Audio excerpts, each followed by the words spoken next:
Oi pessoas, aqui é o Felipe e a gente tá aqui nesse vídeo pra gente comentar sobre os filmes que eu assisti em junho de 2026. Não foi muita coisa, como eu comentei no vídeo dos livros, né? Eu vou deixar aqui no card e também linkar o link pro vídeo aqui. Eu comentei que junho foi um mês bem intenso, teve muita coisa acontecendo ao mesmo tempo, então eu não consegui ler e ver coisas tanto quanto eu gostaria de ter feito. Porém, os filmes que eu assisti esse mês foram muito interessantes. Eu vou passar assim cada um com vocês, não vou me aprofundar neles, né? Porque pro vídeo não ficar imenso. Mas a gente vai conversar um pouquinho sobre cada um deles, tá bom? O primeiro, lá no comecinho do mês, eu assisti o Cidade de Deus. Cidade de Deus foi um filme aí que voltou para os cinemas, né, recentemente. Inclusive eu queria muito ter visto a sessão que teve lá no Cine Brasília, mas eu não consegui ir, no dia eu já tinha compromisso. E foi sessão única, se eu não me engano. E aí eu acabei, tipo, já que tá tendo essa oportunidade, vamos ver em casa então. Foi uma experiência muito interessante. Fazia muitos anos que eu não reassistia Cidade de Deus. Eu acho que fazia mais de 10 anos que eu não via. Então foi muito interessante ver com a minha mentalidade de hoje, depois de ter estudado cinema, tananã, o quanto que o filme realmente ele é muito bom. Ele faz sentido todos os prêmios, todo o prestígio que ele tem, porque ele de fato é muito bom, tanto no seu roteiro, quanto na sua filmagem, na sua captação. Ele é impecável, assim, na maioria dos seus aspectos. E é uma história que ela vai tratar diretamente da sociedade brasileira, né? Eu acho que é um retrato muito claro, especialmente da época em que ele foi filmado e lançado, né? Ele é de 2002. E eu acho que ele é um retrato, assim, fidedigno da sociedade brasileira da época. Óbvio que ainda tem o contraste dessa sociedade de 20 anos atrás com a sociedade de hoje. Muita coisa ainda se aplica, mas é muito interessante, assim, enquanto registro histórico, sabe? É quase como realmente um documentário fictício, de tão fidedigno que ele é com a sociedade. Ele é muito bem feito nesse sentido. E aí, logo depois, eu também vi, eu acho que na mesma semana, o Todo Mundo em Pânico 6. Era um filme que eu queria ver no cinema, por conta de toda a história. Eu gosto muito dos primeiros Todo Mundo em Pânico, especialmente do primeiro e do terceiro. E eu tava com a esperança de que ele fosse na mesma pegada desses dois, assim, né? Porque eu gosto de verdade muito desses dois filmes. Só que eu acho que ele se levou a sério demais. E isso, se tratando de Todo Mundo em Pânico, acaba se tornando um problema. Porque, apesar de que o filme, assim, tem piadas. Tem piadas. Não necessariamente boas. Ao longo do filme, eu esperava que ele fosse mais longe, que ele fosse mais ousado. Eu acho que ele foi básico dentro dessas piadas. Assim, em piadas mesmo, eu acho que teve uma que foi muito corajosa, muito ousada, mas daí ela é tão pesada que eu não quero comentar aqui. Mas no geral, assim, o elenco tá muito bem. Tanto a Anna Faris quanto a Regina Hall, eu acho que elas tomam conta da cena em todas as cenas que elas estão. E as duas juntas é muito nostálgico de ver as duas juntas interagindo em cena, ao mesmo tempo que eu acho que elas estão com uma maturidade que elas trouxeram pro filme muito interessante.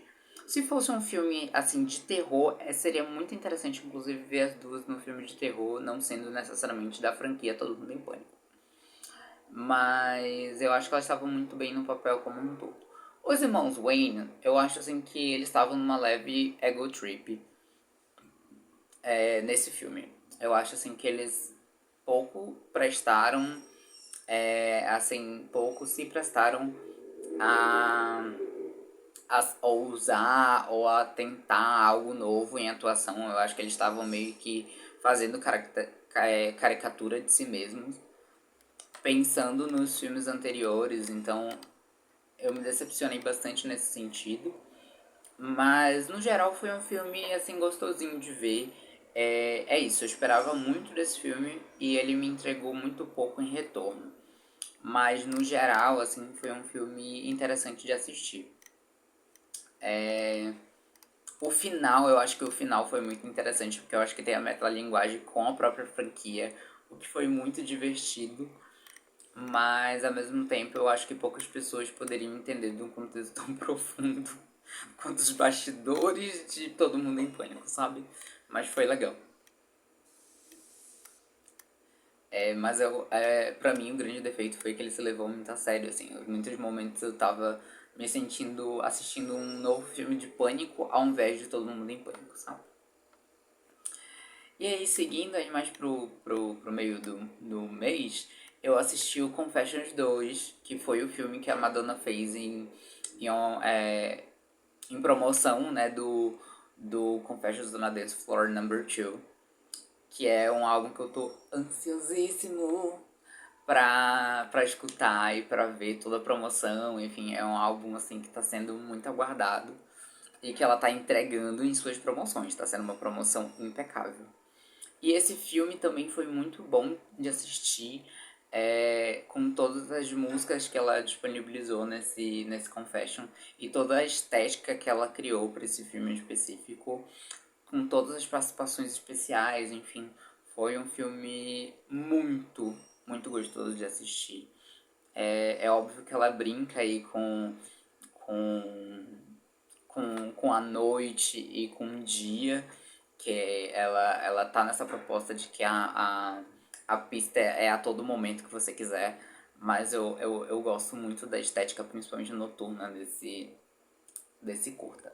Muito, é impecável. Ai, as cenas com a filha dela, ai, sério, que coisa deliciosa de assistir. É muito, muito massa. E depois eu assisti também Velhos Bandidos, que é um filme super gostoso, um filme nacional com um elenco impecável. Tem Fernanda Montenegro, tem a Bruna Marquezine, tem o Vladimir Brista. É, e aí foi. Ai, gente, o elenco assim, muito adorável. Muito adorável. Tem o Lázaro Ramo fazendo o investigador, assim, que eu dei altas gargalhadas, porque ele é um personagem muito, muito único nesse filme. Enfim, é um elenco impecável, assim. O elenco tava todo muito disposto, muito presente nas cenas. Dava pra ver, assim, que eles estavam se dedicando muito a esse filme. Então foi muito, muito gostoso de assistir. E o roteiro é super simples. Ele é muito previsível, mas ele entrega no que ele se propõe. Eu acho, assim, que ele é um filme muito família, pra todo mundo assistir.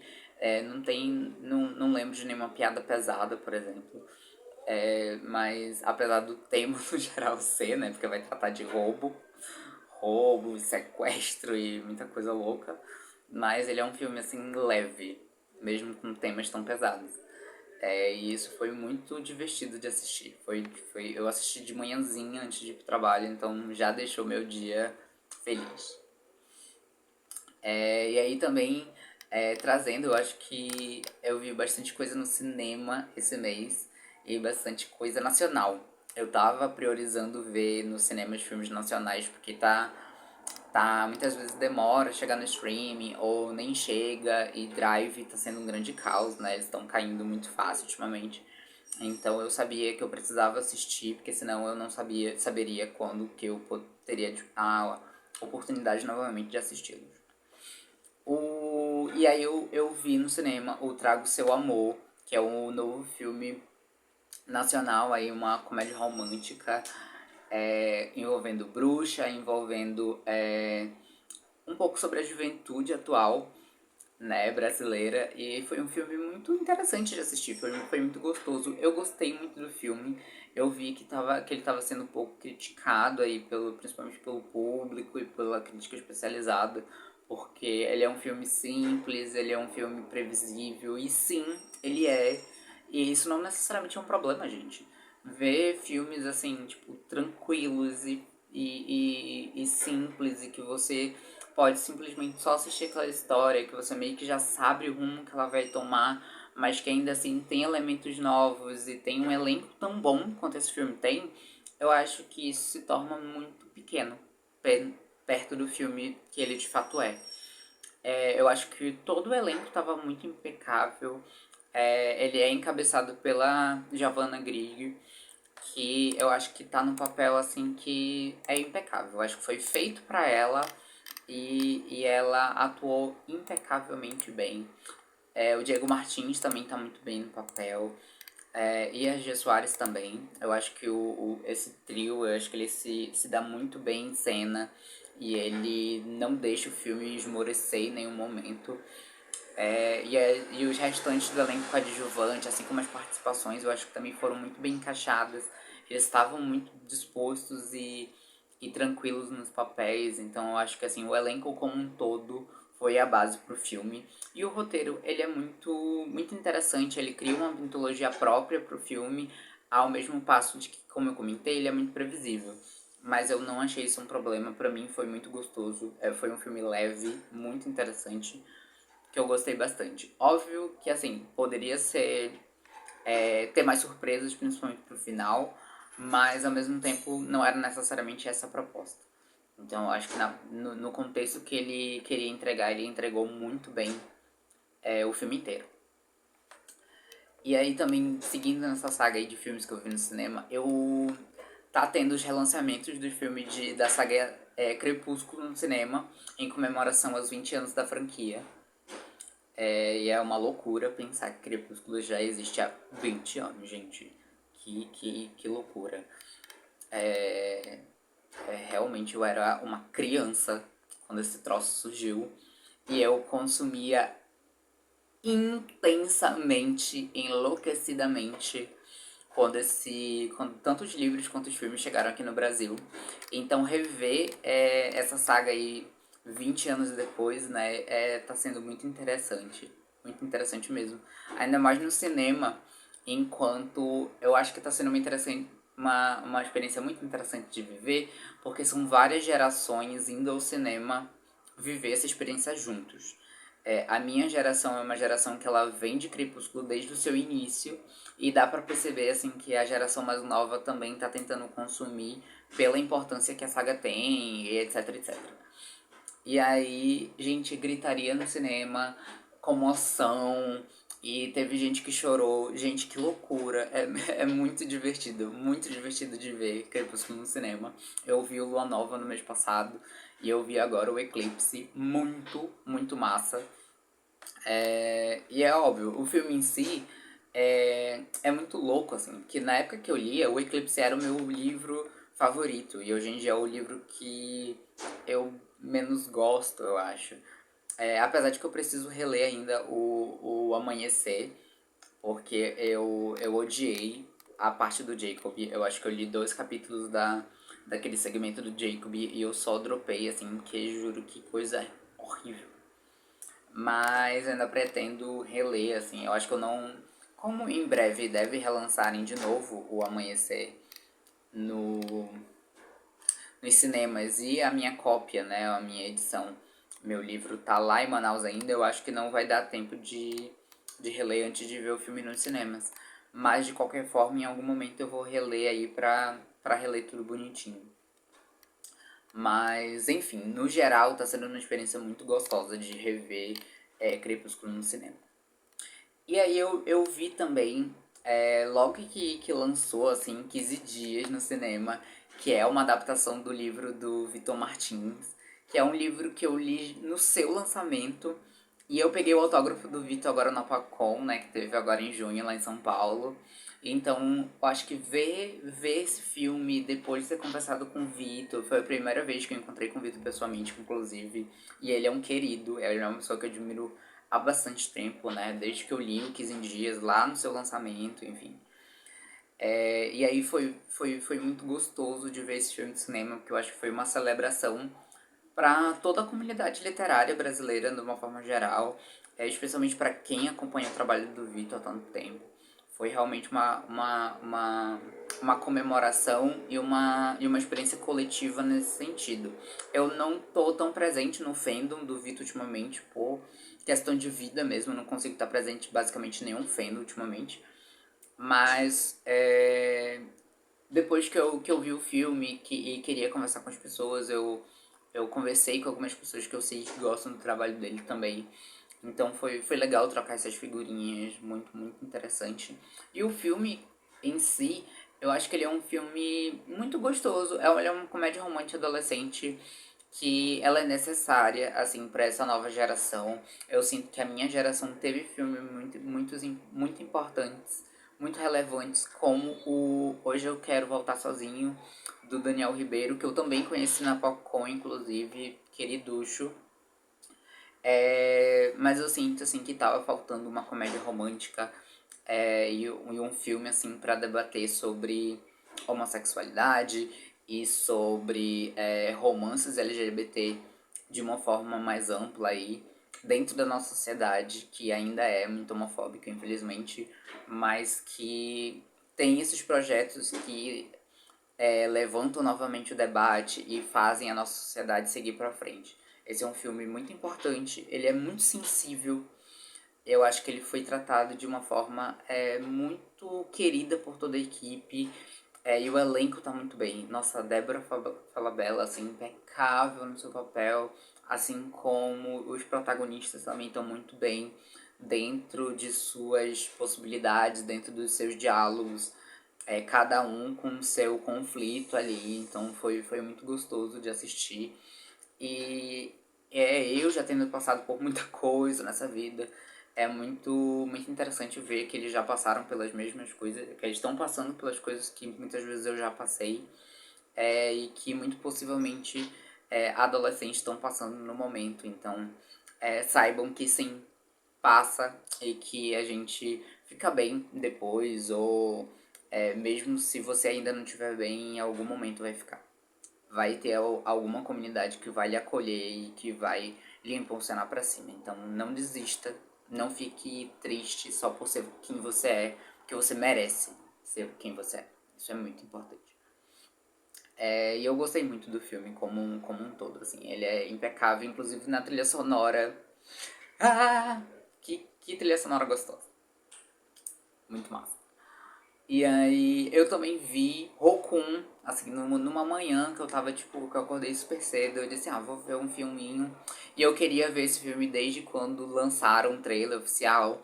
Que ele parecia ser muito interessante, muito diferente do que é filme de bruxa no geral.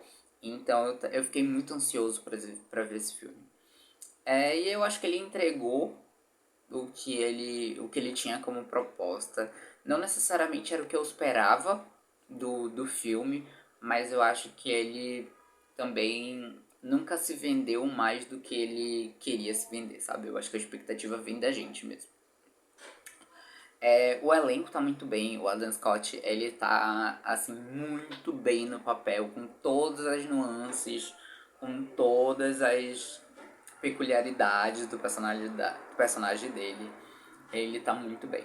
Eu acho que é um dos melhores papéis que ele já atuou, inclusive, que é um personagem complexo e que ele é isso, né? Em todas as nuances, em todos os momentos, em todos os arcos, os atos, né? Ele conseguiu entregar uma atuação, assim, proporcional ao que o papel pedia dentro dessa graduação, assim, que foi seguindo. E o restante do elenco também tá muito bem.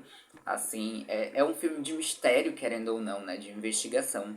Então, às vezes, assim, você não entende muito bem aquele personagem, mas é proposital para que a gente realmente não saiba quem tava fazendo os assassinatos, quem tava fazendo as coisas, enfim. Foi muito interessante também de ver, assim, né? Acaba que o filme é, de certa forma, um whodunit e que você, assim, vai demorar a descobrir o que de fato aconteceu. Mas aí eu sinto ao mesmo tempo que quando você descobre quem que é e o que aconteceu, eu acho que o filme perde um pouco do peso, porque eu acho que ele poderia se alongar um pouco mais no mistério. Eu acho que seria mais efetivo pro filme como um todo. Mas ao mesmo tempo, como foi ali pelo segundo ato e o terceiro foi mais voltado para a bruxa, ao mesmo tempo a gente conseguiu ter, né, visualizações da bruxa per se, a gente conseguiu entender um pouco mais sobre a mitologia, então também foi muito legal nesse sentido. E eu acho que o filme ele é muito claro, sabe? Eu não acho que ele seja um filme surrealista no sentido de que não acho que ele é um filme onírico, por exemplo. Não acho que fica essa dualidade de foi tudo um sonho ou de fato aconteceu. Eu acho que fica muito claro que tudo que aconteceu ali de fato aconteceu e que ele realmente passou por toda aquela jornada e se livrou dos seus traumas através dessa jornada. Eu acho que isso ficou muito claro pro filme, pelo menos na minha visão. Comenta aí o que vocês acharam. Vocês acharam que ficou onírico de certa forma? Que eu não senti isso, mas eu vi que algumas pessoas sentiram, né? No Filmol, aí nas internet da vida, eu vi que algumas pessoas sentiram. Queria saber de vocês, assim, vocês sentiram? Me conta aí nos comentários. Mas, enfim, foi um filme, assim, que eu gostei bastante. Não acho que seja um filme, oh, meu Deus, surpreendente. Mas ele é muito gostosinho de assistir, assim, pra quem gosta de terror, é uma boa pedida. E aí eu assisti também no finalzinho do mês, ali no dia 29 de junho. Eu vi a dobradinha, que eu assisti apenas coisas boas. E eu assisti o Labirinto dos Garotos Perdidos no Cine Brasília. O Labirinto, era a sessão única. Eu não sei se vai voltar nas próximas semanas para Brasília. Mas se voltar, aproveitem a oportunidade e assistam esse filme, ele é muito massa. Ou apenas coisas boas, eu tenho sentimentos dúbios e conflitantes sobre ele. Especialmente porque ele é dividido em duas partes. Não quero dar grandes spoilers aqui, mas ele é um filme que, se você não quer saber nada, pule aí um pouquinho para a parte que eu falo sobre o Labirinto dos Garotos Perdidos. Mas que eu acho que ele é um filme que pede que você vá assistir esse filme sem saber nada, porque eu acho que a experiência vai ser completamente diferente se você ler sinopse, ver trailer, tananã. Mas ao mesmo tempo, a proposta desse vídeo é comentar sobre filmes que eu assisti, certo? Então, saiba que vai ter alguns spoilers por aqui. Porém, eu não vou me aprofundar muito para também não estragar a experiência de ninguém. Apenas Coisas Boas se divide em duas tramas que elas se complementam e elas são paralelas. A primeira parte é quase um flashback, que a gente, depois entendendo a segunda parte, a gente não sabe se ela de fato aconteceu, se ela é uma história verídica ou se ela é uma alucinação de Antônio sobre o passado que ele gostaria de ter vivido e que de fato não viveu. Antônio é um personagem extremamente complexo, porque na primeira parte ele se mostra uma pessoa, na segunda parte ele se mostra outra, mas ao mesmo tempo a gente percebe nuances e detalhes de que juntam os dois personagens, né, os dois Antônios em um só, e que eles não se divertem, eles não se diferem. Eles são personagens só, e isso fica muito claro pro filme. Mas ao mesmo tempo, por conta, né, da própria estrutura do filme, a gente não consegue entender de uma forma tão clara qual é o Antônio de verdade. E isso é a coisa mais interessante do filme, ao mesmo passo de que isso se torna complexo e talvez um pouco problemático para a segunda parte. Porque Marcelo, ele tá muito presente na primeira parte, quase tendo uma voz própria, mas ao mesmo tempo ele não tá na segunda parte, a não ser através de mensagem de voz. E isso também fica muito ambíguo, se isso é da alucinação de Antônio ou não, se Marcelo de fato ainda tá vivo, se ele de fato existe para a segunda parte, e se existe como e porquê. Então eu acho que são perguntas que ficam no ar, pelo menos para mim ficou, e que a sensação que eu sinto vendo a segunda parte, especialmente pro final do filme, é que eu tô vendo o penúltimo episódio de uma série. E que falta o último pra fechar a história. E isso é proposital. Isso fica muito claro que é proposital pela parte do diretor, né, e roteirista, porque eu sinto que ele de fato quer criar esses debates do filme, né, sobre a masculinidade, sobre a percepção da sociedade, sobre os casais LGBT e sobre a vivência LGBT de uma pessoa jovem e uma pessoa idosa dentro da sociedade brasileira. Mas, ao mesmo tempo, enquanto história e narrativa, isso acaba não fechando como um todo. Porque a gente gostaria de saber mais, especialmente sobre o Marcelo da segunda parte. Eu sinto assim que a voz dele é fraquíssima na segunda parte e é proposital para que Antônio tenha o destaque absoluto, né? Afinal, ele tá contando essa história. Mas ao mesmo tempo eu sinto muita falta de um desfecho para a história de Marcelo. Especialmente porque, né, acaba virando também um filme de investigação, tem uma investigação policial acontecendo ali, e ela meio que não se encerra. E isso eu fico tipo, pra que começar esse arco se você não vai encerrá-lo? Então, nesse sentido, eu senti falta. Eu acho que poderia. E é óbvio, né? Poderia ter formas criativas de encerrar esse arco sem ser óbvio. Mas acaba que o diretor ele escolhe por não encerrá-lo e deixá-lo em aberto para que a gente possa tomar nossas próprias conclusões. E eu tenho as minhas, mas eu não vou me estender muito aqui, até para não ter spoiler, né, etc. Eu acho que eu já contei mais do que eu já deveria ter contado, inclusive. Mas vocês querem um filme, um vídeo de debate sobre apenas pequenas coisas? Eu sinto que tem muito para debater sobre esse filme. Gostaria de revê-lo, inclusive. Mas se vocês quiserem, eu posso fazer um filme, um vídeo, né, específico sobre esse filme. Esse filme é muito interessante, assim. Mas deixa aí nos comentários se vocês querem ou não, enfim. Se vocês quiserem, eu faço mais pra frente, tá bom? E falando sobre o Labirinto dos Garotos Perdidos, é o meu queridinho do mês. É o meu queridinho, assim, desde muito tempo. Eu acompanhei um pouquinho da produção dele lá, que ele começou lá em 2023, e que foi se estendendo por 24, né? E a pós-produção dele também foi bem longa, né? Tanto que, né, é isso, né? Eles filmaram lá em 24 e foram lançar só no Fantaspoa de 25 e comercialmente tá vindo agora pro circuito em 26. O Matheus Marchetti, ele já tem uma filmografia muito interessante, mas eu sinto que o Garotos Perdidos é o filme definitivo, assim. Ele é o filme que mais grita Matheus Marchetti da melhor forma possível. Eu gosto muito do Matheus, eu acompanho o trabalho dele há bastante tempo. E aí eu fui com muita expectativa pra ver o Labirinto dos Garotos Perdidos. E eu sinto que ele me entregou todas as expectativas que eu tinha. Óbvio que eu ainda me surpreendi com o filme. Eu acho que ele tem várias subtramas, assim, vários mini arcos, né? Pela estrutura que ele tem. Ele vai contar a história do Miguel, que é um jovem adulto, assim, que vai prestar vestibular para São Paulo em música e que ele conheceu um cara pela internet e que ele vai passar o final de semana na casa desse cara pra conseguir prestar o vestibular. E aí logo que ele chega, ele vê que o cara não é nada daquilo que ele pensava, que não dá atenção necessária pra ele e que ele então vai viver diversas aventuras, seja pelo Grindr, seja pela cidade, com caras que ele conhece na rua. E ele vai vivendo tudo isso da forma mais intensa possível, porque ele sabe que algum momento essa jornada vai encerrar, porque ele não é dali. Então ele em breve vai voltar para sua cidade e nunca mais vai viver aquilo, né?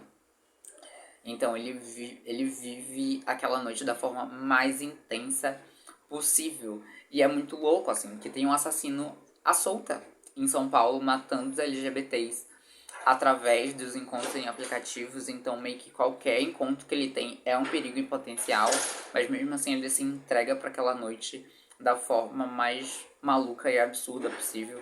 É um filme muito surrealista, apesar de que tem essa história muito verídica que a gente passa, seja onde você esteja, mas principalmente em São Paulo. É uma realidade muito presente. É basicamente um retrato da sociedade paulistana pela visão de uma obra surrealista. E isso foi muito interessante. Eu já passei uma temporada em São Paulo, ali em 2023, então muito daquilo é verídico, gente. A gente realmente vive São Paulo de uma forma muito intensa. E isso tem consequências, né?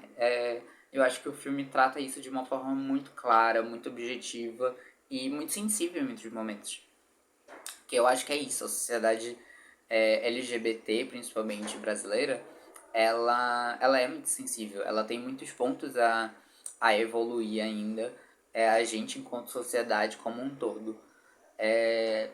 E essa vida noturna paulistana, ela é um reflexo dessa comunidade LGBT atual, assim. A gente quer viver da forma mais intensa possível, porque a gente não sabe até quando vai viver. E o Matheus, ele coloca isso em tela e no seu roteiro de uma forma muito interessante, muito criativa. Por eu acompanhar a filmografia do Matheus, algumas coisas não me surpreenderam. Eu achei óbvio, porque ele é a cara do Matheus fazer isso. Mas eu acho que, por exemplo, se alguém for a primeira obra do Matheus assistindo, eu acho que vai se surpreender e vai se impactar com a obra. Eu me impactei ainda. Eu acho que ele é um filme muito bonito, principalmente. Sua estética e sua videografia, assim, né? Ela é impecável, com muito neon, com essa estética surrealista muito presente. Então dá pra ver ali algumas referências da década de 70, década de 80, e isso se refletindo num surrealismo brasileiro. Então foi um filme assim que eu fiquei muito feliz de assistir no cinema, né? Perdi um pouquinho da apresentação do Caprichoso, mas eu fiquei muito feliz. Fiquei agoniado por ser uma sessão única. Eu acho que eu merecia mais sessões aqui em Brasília e em diversas outras cidades aí do país. Inclusive, se ainda não chegou na sua cidade, marque a Fílmica, marque o cinema da sua preferência, que em algum momento vai. Eu perturbei muito o Cine Brasília para trazer esse filme e de fato conseguiram, então eu fiquei bem feliz. E aí um grande abraço para toda a equipe do Labirinto, dos Garotos Perdidos, pro Matheus. Parabéns pelo filme, incrível. Espero aí continuar vendo sua jornada, vendo seus próximos filmes, que eu sei que você já tá rodando. E aí eu espero em breve estar assistindo mais coisas. Eu acho que julho vai ser um mês que eu sinto que eu vou ver mais coisa do que em junho, porque vai ser um mês relativamente mais tranquilo. Pelo menos eu espero que seja. Eu não tenho, assim, grandes eventos, grandes coisas programadas. Mas, então, eu vou conseguir me dedicar um pouco mais tanto sobre a literatura, que se você ainda não viu, eu tenho um vídeo falando sobre os livros que eu li em junho. Vou deixar aqui nos cards e na descrição do vídeo também. E eu também vou ver mais coisa, né? Bastante coisa eu separei pra ver em junho e não consegui ver. E aí eu deixei pra julho. E aí em julho eu espero conseguir.